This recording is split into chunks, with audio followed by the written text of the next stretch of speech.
circumstances. And George Fawcett wrote in Clear Intent, when confronting UFO occupants, bone-rattling fear and blind panic become the order of the day. I say that just so that you can understand that some of Dr. Reed's actions may not, at the time of the encounter, seemed reasonable or rational, but something seems to take over when there's contact. I'd like to take a second and review some of the physical evidence that Dan had talked about. There was an analysis of the entity's blood and tissue. Blood and tissue samples were taken.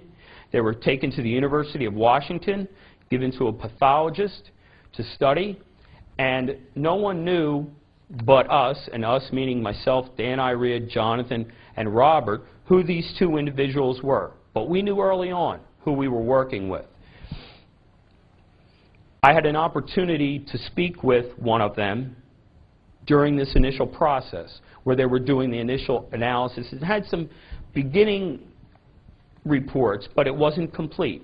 And the way he explained it to me was that the blood and tissue analysis seemed to suggest that the creature was some sort of human, or human genomic and reptilian genomic.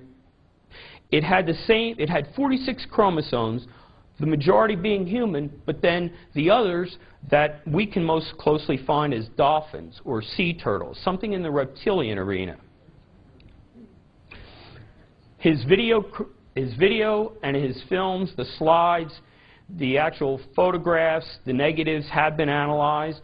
They determined that they are pictures of what they are, and that the film was made contemporaneously in 1996 when the event occurred. It wasn't current film. We've analyzed the obelisk, the structured craft for its size, its structure, and its angles, and a lot of this is on Dan's website. We examined the actual cameras he used out there in the field. Nothing unusual there. We noticed on several site visits that there were several anomalies: magnetic distortion, environmental changes, and there seemed to be now, after these many years, some sort of reconstruction of the site, shall we say. Now we're talking about an area in the woods that's part of the Cascade Mountain Range, way high up, and you saw on the video what the terrain, the foliage, etc. look like. Now, the floor where the encounter site occurred is covered by crushed rock.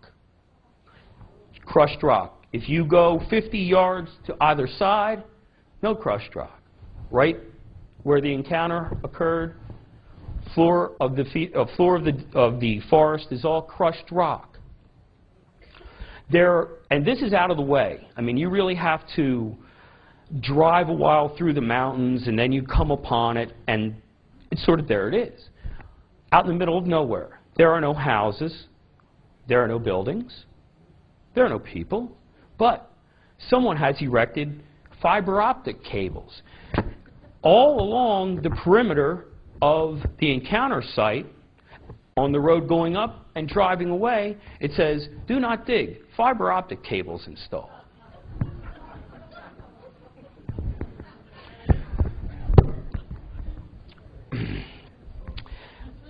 Dan has already relayed to you about the eye and the facial movement that Jaime and his folks did so well, and Cole Lawson did so well for us.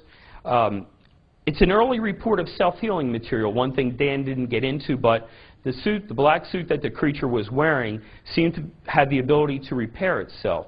Dr. Reed took an X-Acto knife and cut it one time, it closed. He cut it again, it closed, and on the third time, the blade closed, the suit closed on the blade. It wouldn't let him pull it out. We've also seen, and I believe it's in the University of Illinois that just came out with a report perhaps 6 months ago on self-healing materials. We've done site visits and recreations using comparison photography. They've all checked out. Any good student of the phenomenon will recognize the distinctive aspects of this encounter that have been reported worldwide. Among these, electromagnetic distortion, time distortion, telepathic communication. There are also psychological and these are also psychological and physiologically consistent with the majority of close encounters. The first part of the investigation began with interviewing witnesses, and Jonathan, you saw a couple here, but I was able to talk with his only living closest relatives, his aunt and uncle, who live in the state of Washington. They confirmed to me that he did have a PhD, that he had the educational credentials he had, that they were aware of what's been going on with him. And his uncle, who was a Navy vet, said to me, I used to be proud of this country. What they've done to Dr. Reed makes me sick. Thank you. All right. All right, I know we're running short on time, but I'll give you a couple little snippets other than that of the people I talked to. I spoke to a professor, and let me back up a second. These interviews were conducted in these people's homes. I wanted to see the settings in which they lived. And Jonathan's aunt and uncle, their home, had pictures years ago of him, of the dog, of his friend Gary, and virtually correlated everything that Dr. Reed had told me. I was also able to interview quite a few professors and students who were at the same university, San Diego State or the UCLA. I was also able to interview fellow co-workers, 3 hospital employees, the photo shop employees, his family, his landlord. I've talked to a bunch of people, and these are all documented on audio, video, and/or contemporaneous notes. The professor, one of the professors, actually had, and he was a man of study, a learned man. His den was that of a former college professor, a man who had spent his years in that profession. He was able to show me a grade record book that said Jonathan Reed and a grade in an advanced class. And it was a book that was back in the 80s. I mean, there was no fresh ink. The book, it was made at the time. Also, the professor was aware because Dr. Reed had asked him to help him in his getting his money back from the bank and trying to recapture his credentials. So this lawyer was this professor was also interviewed by Jonathan's attorney, and the bank officer alluded to that, where he lost $85,000 and was only given half of it back. Again, most importantly, hundreds of hours examining and interviewing and observing Dr. Reed, using both direct and cross-examination techniques. I've subjected he and Robert Wraith to voice stress analysis to determine the veracity of their testimony. I had asked him to take me to the University of Washington. I wanted to see where his office was. Probably now it's been maybe 8-10 months.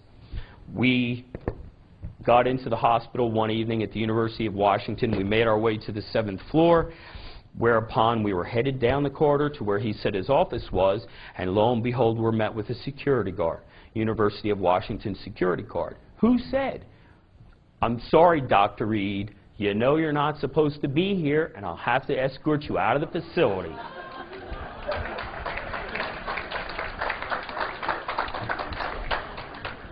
Thank you. It's the little things like that that make me a believer in this case. That's what I talk about, developing a mosaic.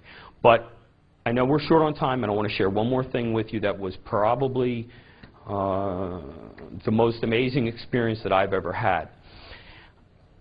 During this time frame, about maybe a year ago, a little bit more, Dr. Reed asked me to meet him somewhere far away from my home. I did that. I didn't know why. He wasn't forthcoming about why. Just asked me to meet him as part of the investigation.